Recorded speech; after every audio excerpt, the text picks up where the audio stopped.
family spring break, which was amazing. But right before that, in December, we went to Paris. My daughter was 10 years old, like she wanted to go. And dude, I got super sick. I was like in the hotel room for 3 days, didn't eat, couldn't sleep. Actually, I slept a ton, just sweating, like sweated it out. I think it was COVID is what happened. And I lost like 12 pounds. I was like, hey, this is great. Oh, so jealous. I know. I've told people I always get goofy looks, but I'm like, I could use a good flu right now or something. So bad. Just shut me down. That's funny.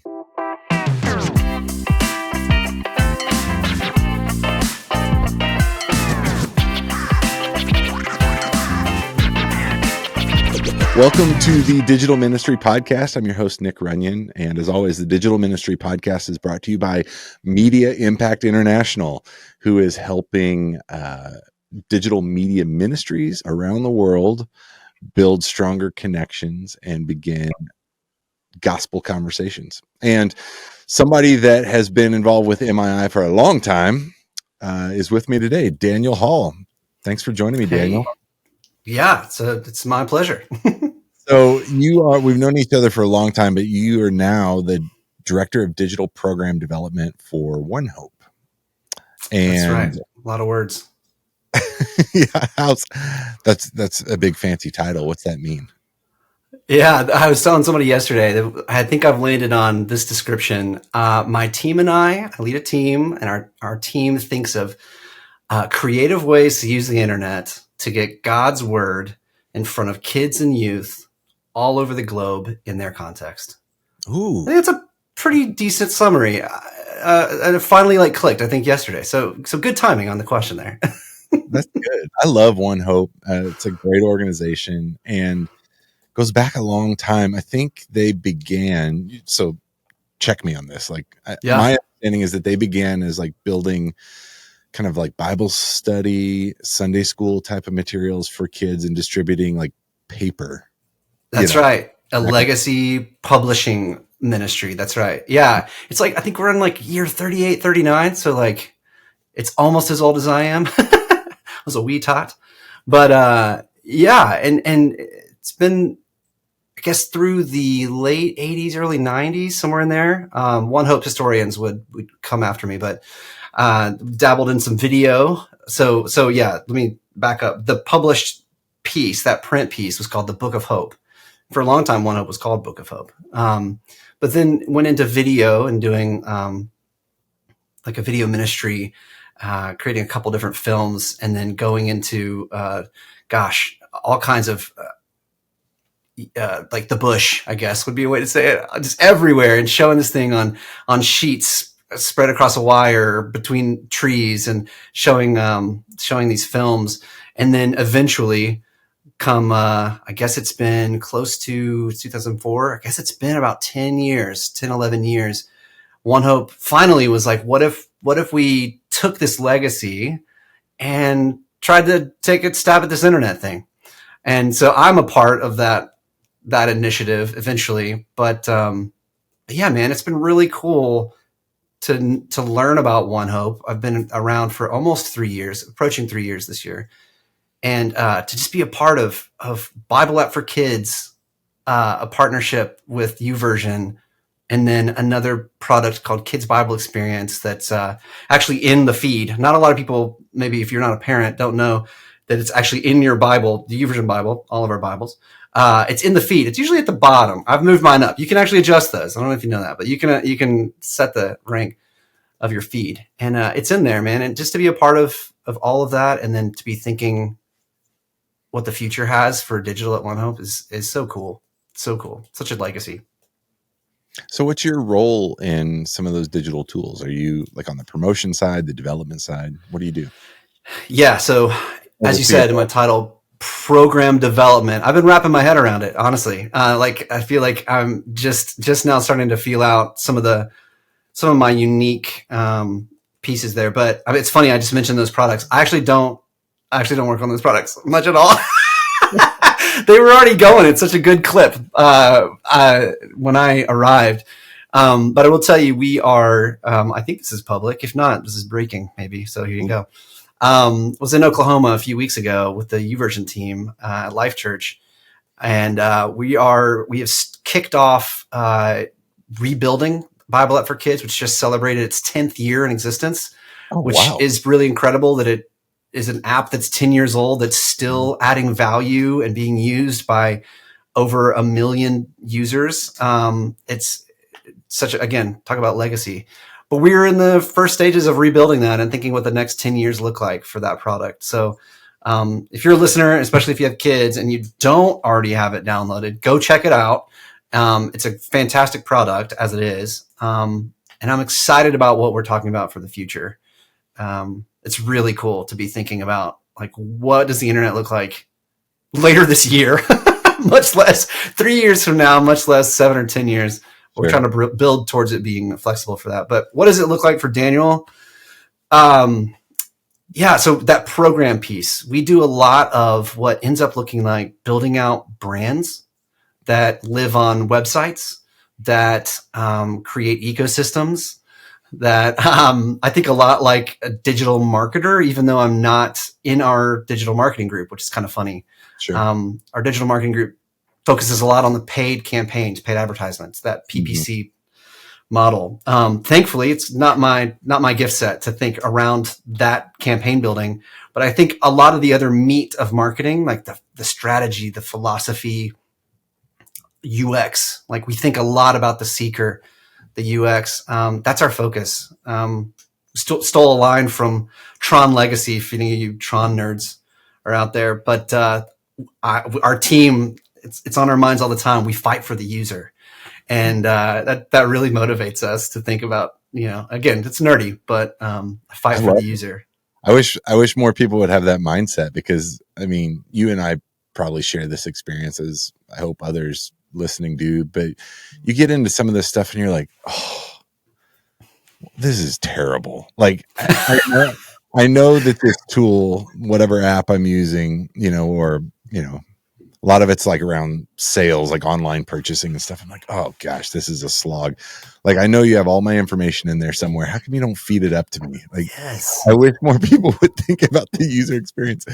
And, like, I love working with engineers and like, oh no, you have to do this, and this isn't like, I'm not trying to like bust on engineers here, but sure. Like, I know how something's supposed to work. I know that you built it intelligently to work in a certain way, but if that certain way, that order is not obvious to some random user, and I always use my mom as like the test case. Like, hey mom, tell me what you think about this. She's like, this is confusing. I don't know what I'm supposed to do. It's like, if it makes you feel bad that you're not smart enough to use it, it's a bad design. So yeah, man. The PPC stuff, like, I love thinking. I love that you said, I think like a digital marketer. That's another thing that I wish more people would realize, like, everything's marketing, everything's promotion, everything's bringing somebody on a journey. Like, what's that look like on your team, like day to day? How do you help your team kind of think like a marketer? Yeah, man. I love that you just said everything is marketing, because I came in, pumped up, starting to work at One Hope, came into these teams and I said the phrase, everything is marketing. I'm like, everything I see is with the marketing lens. And that really shook people. They were like, especially DMG, if you can imagine, our digital marketing group, they're like, whoa, wait a minute. What are you saying over here, program guy? It's a polarizing idea. People either love that or hate it. Yeah. Yeah. So how do I lead the team in that? Honestly, I'm a galvanizer, and I find myself going to the marketplace and bringing a lot of that back and trying to communicate with a kingdom lens. So in a way, sort of go to the borders, see what's over the wall, and then come back as the scout and go, okay, you got to check out what this organization Mischief is doing. They're crazy. What can we do with a kingdom lens to like catalyze, to create just enough disruption that it makes people think about something in their life that starts to like catalyze a conversation? or bring them deeper into this funnel. We think in funnels, and you can't not be a marketer and think with funnels, right? I mean, that's kind of bread and butter. And for the savvy marketer, it's like, funnel's dead. It's not dead. It's like, there's still so many funnels out there that we have to think about. But it's been rebranded is all. It's been rebranded. The flywheel's fantastic, but it's just it's a corkscrew. And what's a corkscrew? It's kind of a funnel, right? So yeah, man, I think I do a lot of galvanizing, and like practically it really is just keeping good personas being built. It's some of the bread and butter of what we talk about, what MII's talked about from the very beginning is champion the user, fight for the user. And how do you do that if you don't know who they are? Even if it's only a persona. And we have an amazing research team at One Hope. We're super blessed to have an entire research department that does a lot of qualitative and quantitative research. So like a lot of observational research. We talk to the field teams. We serve the field is a term we use often. And we do that because they are the experts on the context and the culture that any of this stuff is going to be applied in. And part of the context and culture is knowing that person so well. So we don't build any persona at headquarters based in Florida or any of our products without we have to go to the field to understand who and like their environment, all that good stuff. It's you can't say it enough, but it is the basics of some of what we talk about all the time. I think that you are one of the best that I've ever met at figuring out what's happening outside of our four walls, of ministry, organization, or even like the church bubble, and saying, hey, this is what people are doing. This is what they're moving to, how do we pull that in or what really needs to be distilled out of, that observation and then applied in our own kind of digital ministry context. You do that so excellently. And well, that's high praise, Nick Runyon. Thank you for that. It is a passion. Yeah. It's so interesting. It's a curiosity for me to do that. Probably when we were doing those MII trainings, that was one of my favorite, yeah. Where we'd get through all of the stuff. And then it's like, okay, last day, let's talk about what's happening right now. And you would talk about Radiohead, right? And people are like, what are you talking about, man? Yeah. You always bring the goods. It's so fun. That's cool. I'm glad it's fun. I mean, I'm one that I don't know. You probably if you've never met me, you probably can just pick it up in this short amount of time. I'm not like a corporate speaker. It's just not in my blood. I'm not great at the organizational vernacular, and I kind of shoot from the hip, and I'm a feeler around that stuff. So I think why I say that is I don't want to reinvent the wheel, and I don't want to code it in anything in Christianese. And there's such smart thinkers that have gone before us. Just they're maybe outside of like you said, the Christian sphere. So we shouldn't have to feel like we have to reinvent the wheel. It's out there, and to your point, that Radiohead stuff, or like I just mentioned, an organization I'm fascinated with called Mischief, MSCHF. You just Google that, and you will go down a rabbit trail, friends. But I don't know it. What is it? Tell me about it. Oh man, we could probably do a whole episode on that stuff. It's hard to describe, honestly, because they're like a creative marketing agency that operates sort of a little bit stealthily. They started off as a marketing organization, but then decided to become more of social disruptors through marketing, digital marketing. Well, not digital marketing, just through marketing strategies. And so they actually create products. Okay, we won't talk about it too much longer, but this is brilliant. This is what I think ministries could take away if there's any bite-sized piece. Sounds like kind of stuff. And actually, there's elements of secret society which almost kind of create intrigue and curiosity to want to know more. Right. So this guy Gabe Whaley, who started it, he says we build two things. We build FPPs and RPPs, fame-producing products and revenue-producing products. And to me, that's an unlock that I think a lot of ministries could take away, in that fame-producing products are we don't expect this to make money. We're just going to do this to get out there, to get into the public's eye, to get interest and curiosity stirring. Later, we'll do an RPP, revenue producing product. Say it again. Also data, because you're pulling, like, as an audience gathers, you're going to learn about them. So. Oh, entirely. Yes. And build lists, if that's a part. Yeah, totally. But to me, this is a really interesting product driven way of saying Gary Vaynerchuk's jab, jab, jab, right hook. Right. It's value, intrigue, curiosity, buy this thing that also has laced in it curiosity, value, all the stuff. But your jab, jab, jab, fame, fame, fame, revenue, right hook. Actually, I think I did that with the opposite hands in case any viewers, but not a boxer. If you're watching on YouTube, you can see the video and you can watch Daniel punching the screen. So it's great. There you go. So, but what I'm saying is, like, that is a principle that ministries can be using in our offerings to our seekers. Are we just looking to add value and to create excellence in order that when we are ready to, like, ask for the greatest value exchange ever, which is someone to consider that they're giving their life to Jesus, that they're ready to follow us into that because we've offered them so much value and intrigue and curiosity. We've disrupted their normal way of thinking about life to then ask to consider a life with Christ. Like, to me, even that simple little example, I'm like, that's the tip of the iceberg with what's out there. Let's go find it and bring it back. So are you saying that I should cancel all of my ad campaigns that say come to church Sunday at 10 a.m.?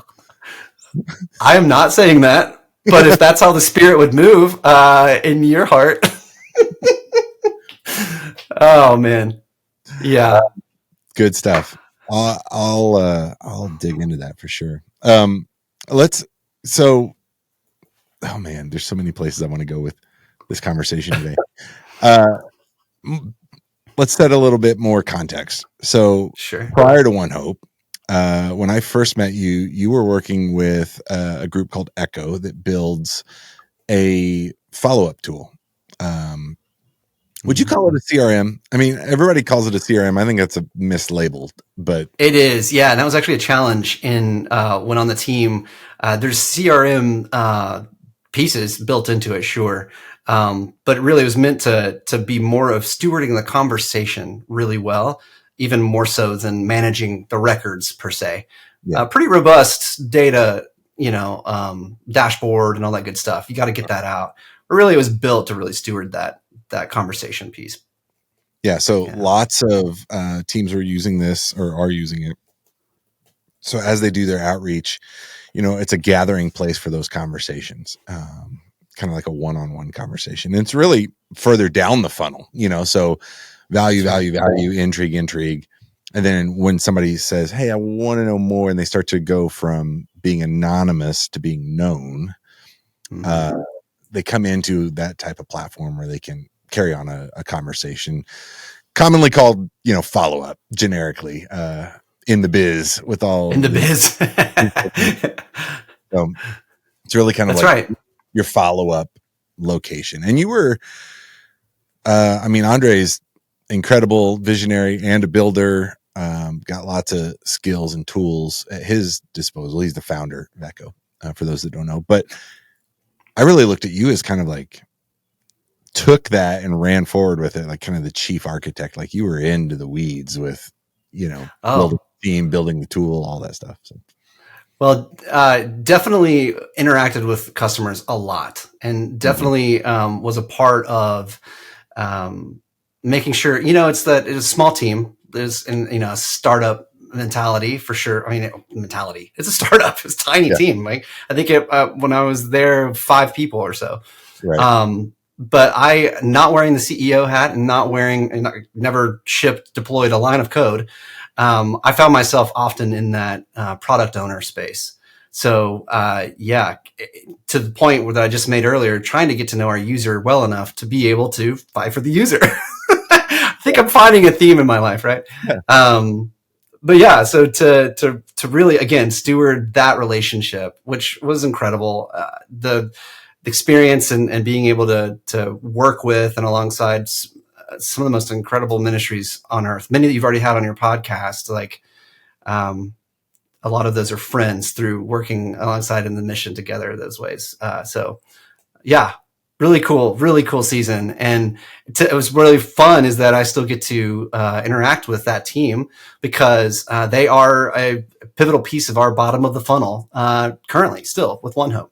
Okay. It's actually how I met One Hope, was a customer. And so here I am now on the other side of that relationship, which is so interesting. But yeah, man, it is a powerful tool for the bottom of the funnel piece. And yeah, find ourselves every day talking about Echo. I can't get away from it. It's hilarious. So one of the things I wanted to get your view on, and like product owner is a really good kind of way to capture that. And now you're the user. So I think it's important for people to kind of understand you're looking at it from both sides. I mean, even since you mentioned you've been at One Hope for 3 years, like there's been a ton of stuff that's changed in the last 3 years. I mean, yeah, man. Like TikTok is on the scene. There's been a heavy shift to video consumption. Yes. I mean, video's like everything now. Everything. Yeah. And, so there's a lot of partnerships that are developing between teams that are really proficient in video and then teams that have never done video. And it's like, how do you guys collaborate? And then all for the purpose of like gaining, pulling people into these conversations. What else? I mean, I threw a little jab at Threads before, like, we got new platforms that have launched that people are just kind of ignoring because these ministry teams are overloaded. It's like, I can't take on one more thing. Like what's your view of all of that? How are you guys trying to tap into those? How do you understand if something's valuable for reaching your target audience? But then also what I want to get to is, are our tools keeping pace with the needs of the user? I mean, that's kind of like something I really want to dive into with you today. Yeah, man. Yeah, I thought you were even going to say AI. You didn't even say those popular letters right now. Right. But as far as that social video component, I mean, to be frank, One Hope, I believe, is an innovative organization. We are behind on integrating as much video as I'd like.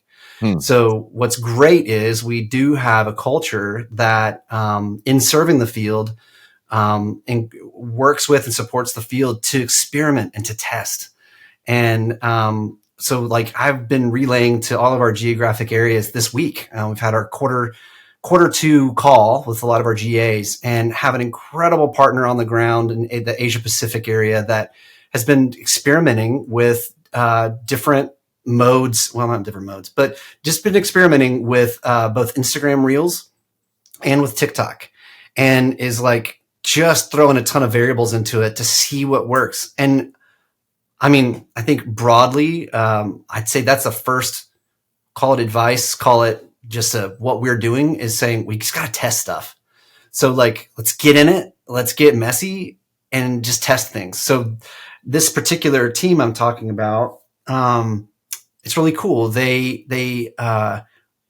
testing influencer models because we're like, let's push into this concept of partnering with an influencer and let them do their thing in their unique way. So we've worked with them to create some content, like outline it, and then let them do the storytelling to their audience on TikTok. They also engage with a Instagram influencer, and then are experimenting with like, if we pay that partner, what kind of relationship does that transactional relationship feel like from a ministry to create a transactional relationship? What does it look like to just to have more of a kingdom partnership that's whether the value exchange there is you're part of our network, and like, what does that look like? So there's a layer of experimentation with the length and where we would call reach, which is, again, that's a big question mark. Where's reach in all of this?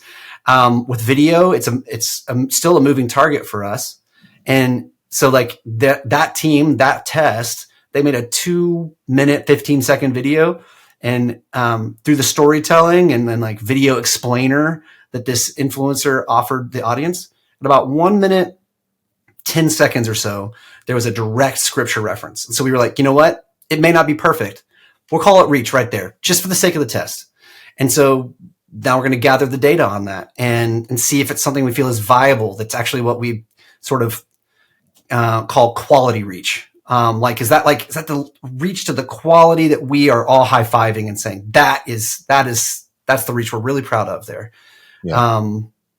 There's some things, I don't know if.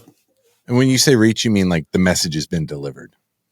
There's a delivery. Yeah. So, I mean, that's some more historical context for us. For a publishing print ministry, reach was when a child received the Book of Hope. And we've accomplished giving out, I think it was earlier last year, 2 billion books of hope being put in a child's hand, which is unbelievable. So how do we take that reach moment, that reach opportunity of giving a child God's word in a context that they will hopefully be able to engage with and be able to understand? How do we do that digitally? And so the words are the same, reach, just that very simple reach. But man, I mean, is it the same impact of reach? Debatable, yet like even more impactful. Maybe not quite as much. I mean, there's like just a spectrum of what reach can be, in my opinion. And so like we're always trying to find, I think, of like a viable, maybe that's not the right word, accomplish reach being a scripture engagement opportunity to like we did our part, Holy Spirit's going to do their part, his part. And then to always be looking for ways to crank the dial up on it being quality, like higher quality reach, just knowing more and more with the data that we're getting that went even farther to meet the person where they are. So, that's a super messy way of talking about that, but no, that's good. And you know, that's all kind of wrapped in a video wrapper is what you're talking about, is like, how do we? Yeah. That's our biggest place of experimentation right now. Okay. Yeah.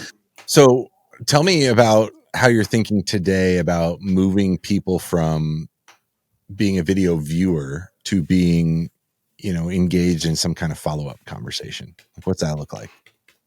Yeah. Again, I wish it was more linear. Actually, I don't wish it was linear. That's what I keep telling my team. It's like print's very linear. You got to put a book on a shelf eventually, right? Right.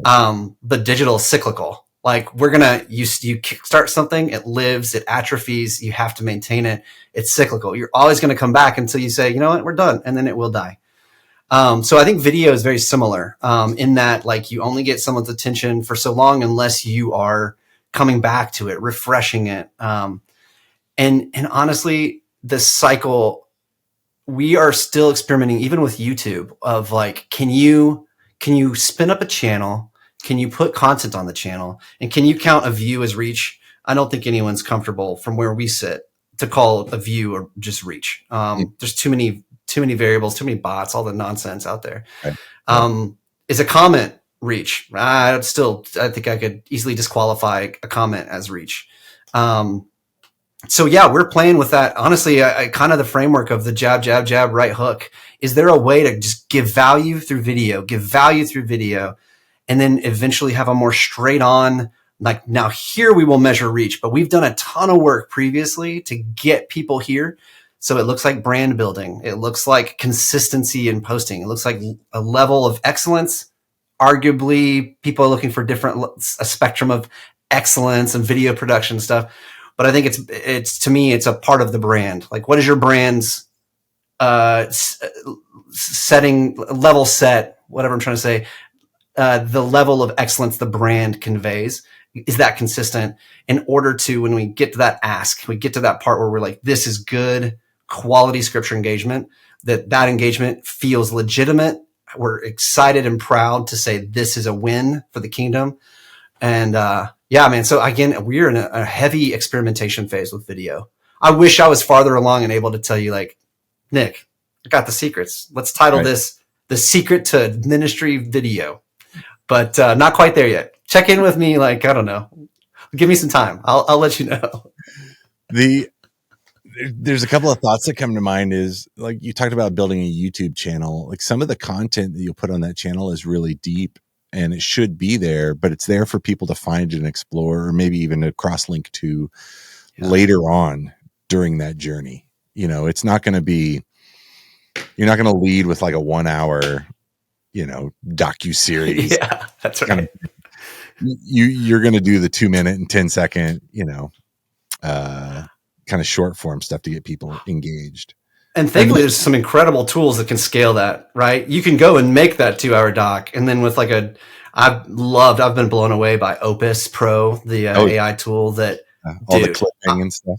Dude, and writing your copy for the clip and all that bonkers. Like that's a tool that really blew me away. One of the things, but yeah, man, I know you're an old dad now, so you're not like I'm an old dad. as so hip tired as you. I'm exhausted. I told somebody the other day, I was like, they were some friends of ours are expecting a baby. I was like, congratulations. And they were like, what do you suggest? Like, what's your tip? And I was like, sleep, get some sleep. That's what I told you. I haven't slept in 17 years. And my wife was like, don't tell them that. Like, I was like, hey, they should know. Like, welcome. This is initiation. Just go get as much sleep. That's right. But because you're old and you've got little kids and you spend all your time at home, you probably don't know this, or maybe you do because you're with it. But like, I've got 3 teenage boys, 3 high schoolers, and they say all the time, like, that's a clip. That's a clip. That's a clip. Oh no, I haven't heard that. You haven't heard that? We ski a bunch and it's like, I need some clips. And I'm like, what are you guys talking about? And he's like, video clips, it's like, I need like a highlight reel. I need, like if somebody does something really, really good or cool, it's like, that's a clip. And it's that's like, brilliant. What would be our generation's version of that? Like, what did we say that was that? Like, sick. Probably like doing it for the gram. Maybe yours. Like, I wasn't Instagram. I was out of college when Instagram came out. But, I don't know. We lived our lives. We didn't look at a screen the whole time, which I'm on my bullshit all the time too. But. That's true. You were on the river in Montana, but yeah, I was on Instagram or even Facebook. It was probably that'll gram or something like that. I don't know. Well, anyway, that's awesome. I'm going to start maybe trying to use that and have my Gen Z coworkers look at me like I'm crazy. Oh, dude, you want to see Gen Z sweat? Tell them that like you're hiring alphas now. Yeah, Gen Z's old news, man. And like, I know. It's like, I'm looking for some Gen Alphas. You guys are outdated. And they'll just be like, what? I've lost my identity. These young kids. Yeah. They're so entitled. This alpha. But Opus and some of those AI tools are incredible. Like, I'm so impressed by how you can take long form video and it will clip out the highlights. It knows, this will play. That'll clip, and it's like. That'll clip. And it builds it for you automatically. It's incredible.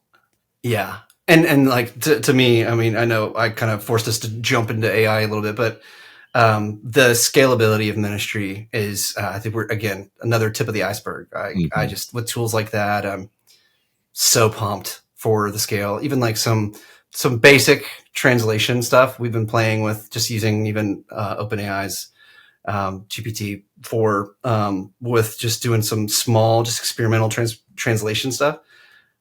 It's so good. It's like, why wouldn't it be good? It's a language learning model. If I said that, LLM. Yeah. It's like, that's what it does. It specializes in language. Yeah. Large language model. That's right. It's exactly right. And it can learn language, in a matter of days, like new languages, which I think is really fascinating. So this commercial. You asked about community, and I didn't want to pass that piece up because I do think there's like a little bit about community that, again, similar teams have been experimenting with, because it is such a big piece of what we do. Like, we don't just want to get that reach. We don't just want to like pray a prayer of salvation with somebody and be like, no, great, good luck out there. Where Christianity's the minority religion, and just go get them. So we've used this model called an online faith group, and it looks different in different contexts, but essentially it's an invitation to more of a community, like Bible study. That's like the next step. And that's being done in a couple different contexts with Discord. So, I mean, like, I will never, Discord for me will always be attached to the crypto moment of like 2020, 2021, right? But man, the ministry that's being done in Discord, because it's this community manageable community platform has been really fruitful and really cool for some of our field teams. So are you partnering across different ministries and kind of making that available for others to invite people into, or is that kind of a closed loop system? No, that's cool. We are partnering ministry. So anytime somebody uses the P word, we're like, "Oh, partner! You want to partner? Can we partner?" So I love that. Glutton for punishment, it sounds like. So. Yeah, it's complex. It is very complex.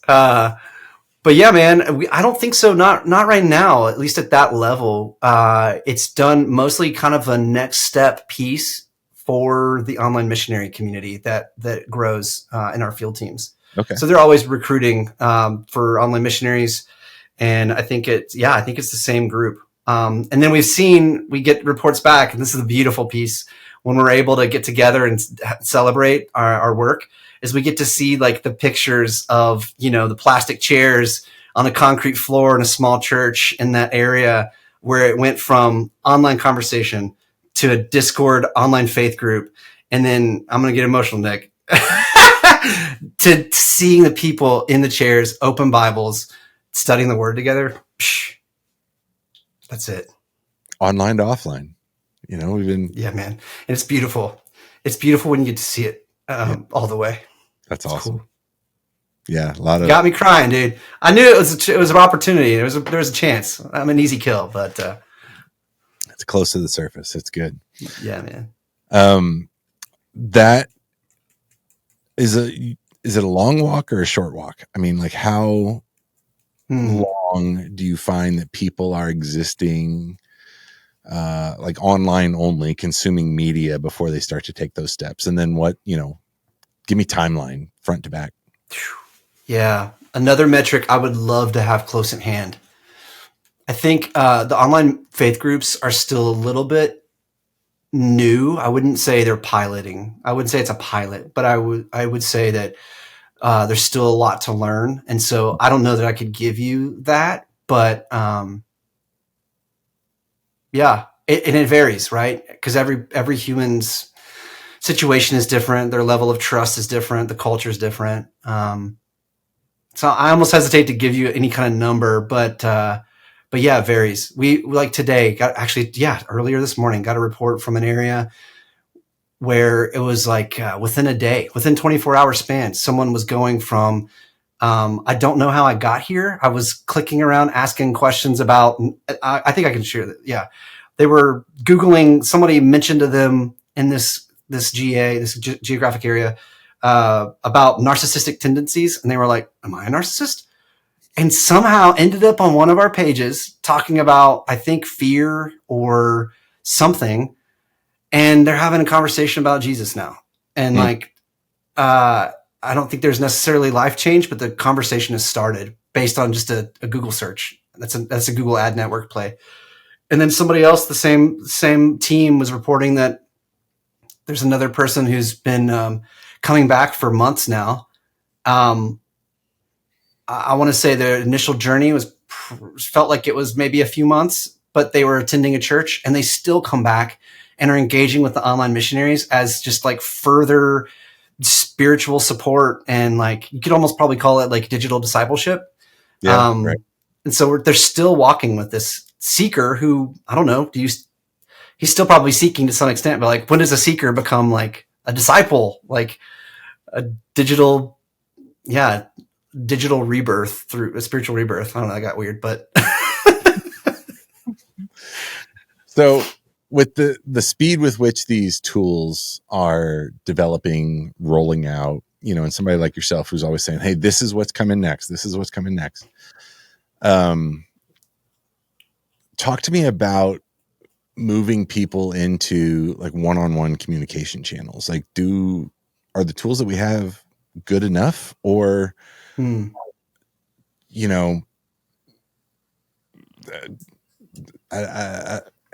struggling to put it into words. Like, I think that, let me give you an example, and this will kind of explain what I mean. So I was fishing the other day with a guy that I hired at one of my last companies to run sales, for-profit company. And we used this tool called Gong. Do you know Gong? Have you seen this?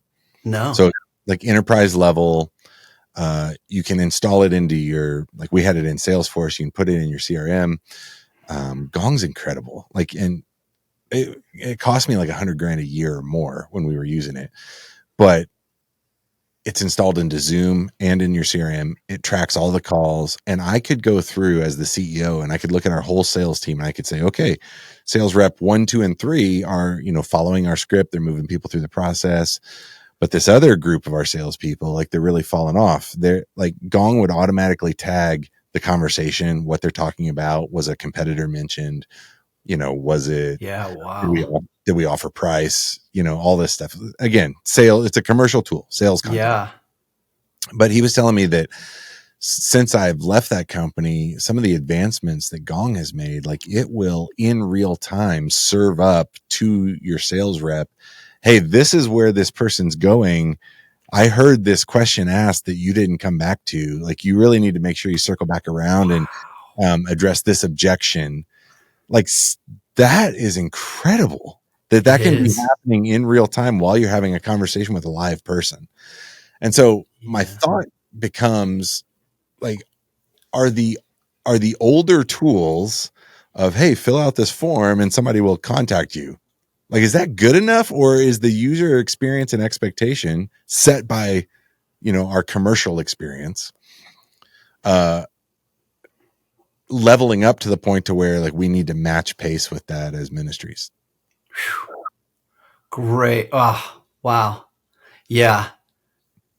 So, I mean, just like you, I'm like, can I get a Gong for ministries, please? Like, that's incredible.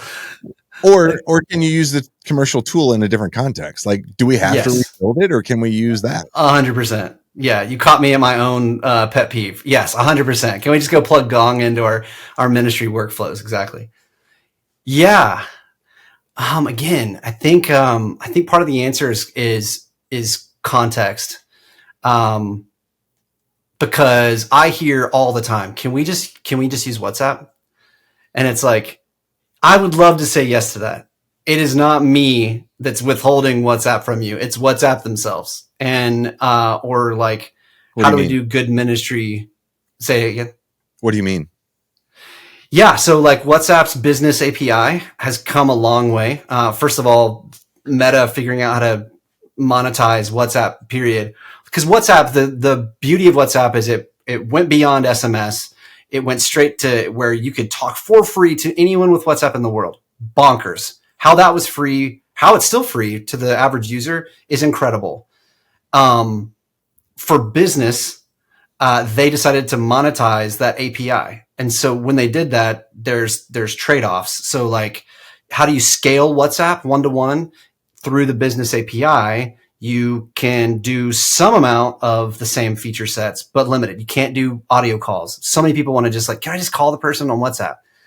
Well, to keep it safe and within a platform through the API, you just can't. Like, so WhatsApp is still kind of gating certain feature sets with pay. So like, you can't scale WhatsApp without paying them, and even then, they still gate some of their features. So sorry to go into the weeds a little bit, but I think that's a real felt tension for us, is that everybody's on WhatsApp. Why would we not just use WhatsApp as the next obvious step for a one-on-one communication piece? And it's like, well, you're exposing yourself, not speaking as a brand. You can't scale one-to-one to, one to many, where you and I can both be talking to a seeker, sharing that conversation.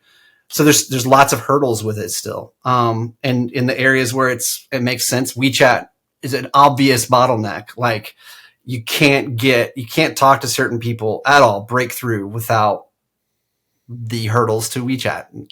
Well, and then you got all kinds of security questions and concerns as well. And that's one of the major hurdles that I'm sort of insinuating, is that you just can't get around reaching certain areas without, they just don't communicate with anything else. So context is a big piece of, I think, what you're saying. But yeah, I can't wait for more ministries to be adopting technologies outside of like a bespoke Christian tool, so that we can do the learning that it takes. Like, I'm now like, well, I'm going to be exploring Gong. Like, I hadn't heard of it. So thank you, Mr. Runyon.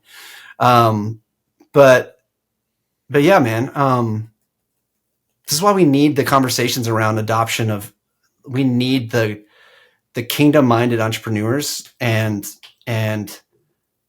innovators, technologists to be pushing in ways that are like ethical and theologically good, like all those ways. But we need people to be also ready to like experiment fast in this world, because like that's the kind of offering that we needed yesterday. Is to equip people that are doing the work with that type of like power, honestly, to resource them with these kind of tools.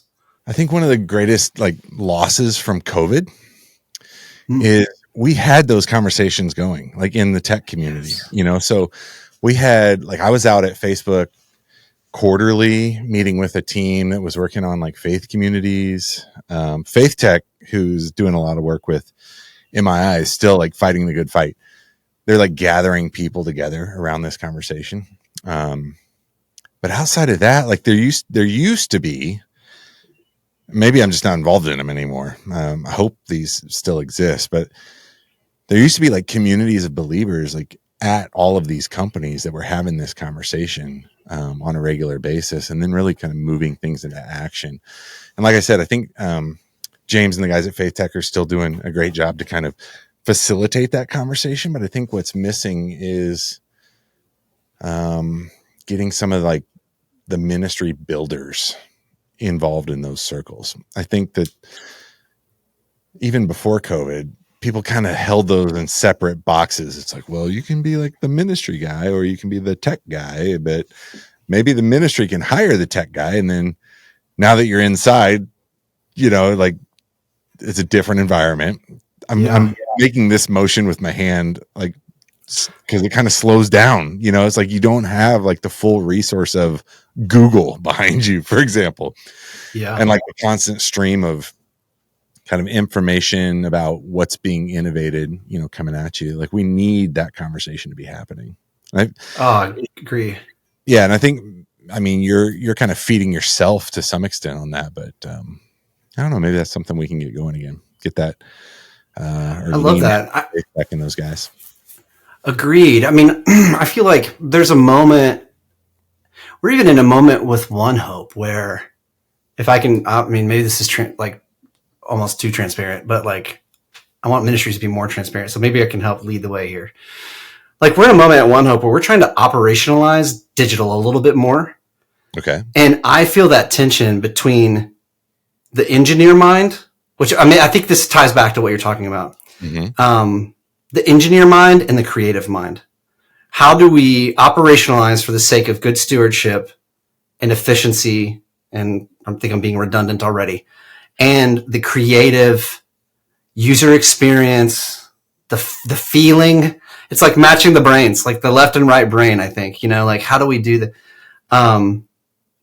Like here you go. Here's an example. I was listening to a podcast the other day with Jason Fried from Basecamp. Okay. Really inspiring guy, shoots from the hip a lot, like does a lot of leads from feeling a lot. And he's like, it's really fun because like as also like a feeler guy, he's kind of aspirational in how he's like, how do I make decisions? I use my gut and I'm instinctual. And I'm like, it's so cool. Like you're such a cowboy, man. It's so fun.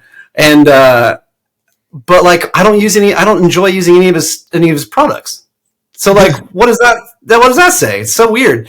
And it unlocked for me because the other day he said, we basically took out the web designer out of the flow and we put the like UX design piece in the hands of the web developer. So more of an engineer mind developing the user experience, to sum it up in my own words.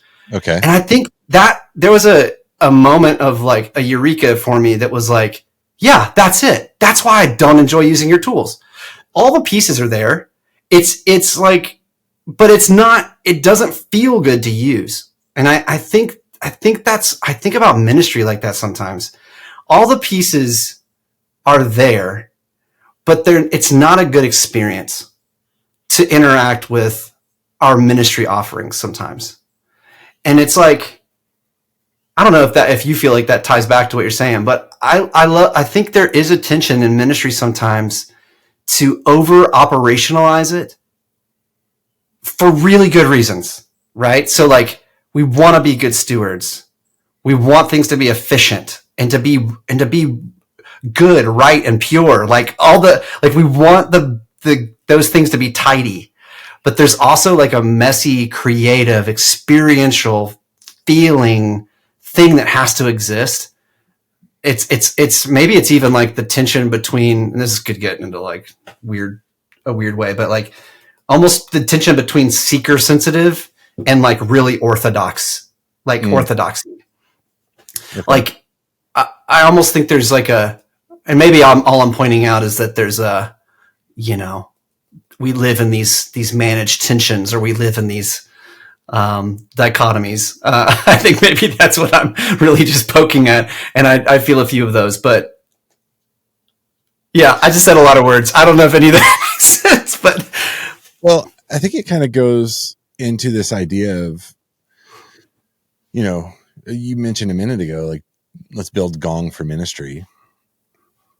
I mean, should we? And actually, you might need to, because I don't know if you've read many of these terms of service recently for these AI tools, but like religious conversation, they're not saying religious conversation is hate speech, but it's in the same like subheading. Yeah, sure. Of like, restricted content. And so, that conversation that you're talking about, how do we meld the minds and then deliver operationally tools that help us accomplish, what we want to do? You might need to build those. So even though I'm like you, like, just use what's off the shelf. That's somebody else is keeping pace with it. They're building that forward for the marketplace, apply it to ministry. That might be a non-starter because of, some of these content restrictions that we're starting to see. Yeah. Fascinating. Yeah. I don't have an answer for that, Nick. Well, you are the answer, man. I'm expecting you to build that team. I just lean on you. So. Yeah, it is a funny place to like have to live by terms of service, but also, yeah, man, the powers of this world, like we've always been up against some order. So you as a product owner, you can build, you got the right team, you've got, your lay of the land. What would you build today for ministries? What do you need? Man, that's huge. Oh, well, something I've been thinking about is, I think it's to the point actually kind of where I was headed a second ago around operational versus creative. I really think that the church, the kingdom, not just the, local church, but us, should be investing more in young creatives. So it's funny because I don't know that my answer is necessarily like a technology piece as much as it is the digital creators. We want decentralization. We want contextually relevant. A lot of that is the hard piece of investing in people that are doing it well. So right. To identify and then support without, this is the piece I think that's hard for us. It's hard for me, is to invest in people knowing full well they could completely fail me, and yet invest holistically trying to support them in what they're doing to be the best version of what they're doing. I'm really compelled by that idea, and it's real loose. That's not a build. It's as much as it is like maybe I'm saying it's like a combination of a Y Combinator. And do you know about Nightco? It's like the agency that supported Mr. Beast kind of right before he just became a household name. Okay. And what they do is they go and they invest in, like, literally financially invest, like a VC for personalities. But they also offer a support of like network and a few other things that's like just really hard to do on your own. I think it would be something like that, but a holistic spiritual support system too. You're married. I want you to have access to the best marriage counselors. Like, we're going to keep you healthy. You don't have a mentor? We got your mentor. His name's Dave, and he's thought about ministry. Like, you're a man and you're a creator. He's thought about men's ministry for a very long time. He's going to walk with you. Here's his personal phone number. You're not a part of a church. Would love to introduce you to some local pastors in your area so that you can, you know what I mean? It's like that level of support for like building a community like that, so that it is ultimately investing in what they're up to in the digital. I don't like the idea of it being just influencers. That's why I say creators. I'm super interested in something like that. I don't know if that was maybe more left field than, like, it's not exactly a tech piece, but yeah, I was hoping for the bill. You know, you lay out the